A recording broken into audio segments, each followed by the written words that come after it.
Seigneur, ouvre mes lèvres, et ma bouche publiera ta louange. Ce verset que je viens de lire est extrait du psaume 50.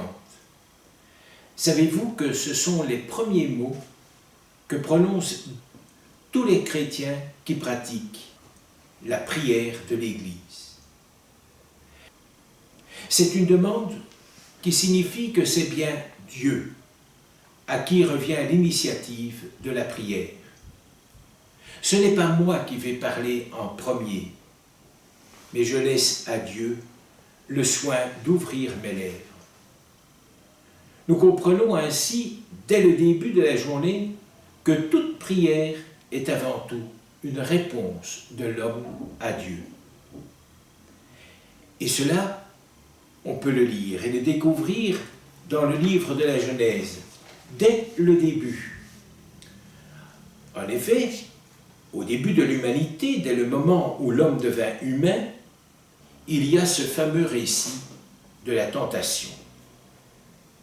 Et à la fin de cette tentation, à ce moment-là, l'on peut lire « Le Seigneur appelle Adam. Où es-tu » Voilà la première parole que Dieu adresse à celui qui vient de commettre le péché. Oui, Adam et Ève, soumis au tentateur, ont librement fait un choix. Mais c'était le mauvais choix. Ils se sont éloignés de Dieu. N'est-ce pas la définition même du péché? Mettre une distance entre soi et Dieu.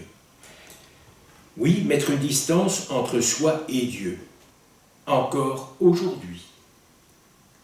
Cette parole n'est pas une parole de reproche, mais bien « Homme, où es-tu » Oui, Dieu s'est mis dès les premiers moments de l'humanité à notre recherche.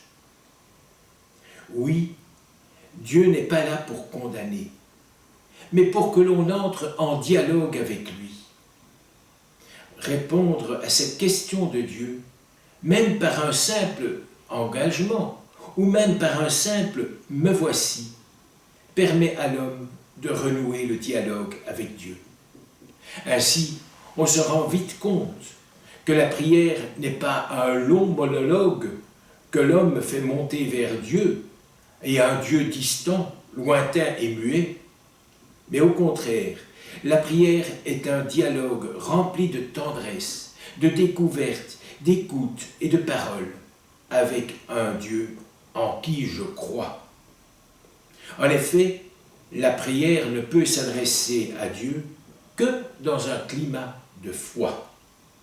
Cette foi qui vient du latin fides, origine du mot français fidélité et du mot confiance. Fidélité, car ma réponse à Dieu m'engagera, mais aussi de découvrir que cette foi est réciproque. Oui, je crois en Dieu, mais Dieu aussi croit en moi. Dieu a un projet, il a un dessein d'amour pour moi, et cela, je peux le découvrir dans la prière. Car ce qui est le plus important, ce n'est pas ce que l'on dit sur la prière, mais bien ce qu'on y découvre. Ô Saint-Esprit, je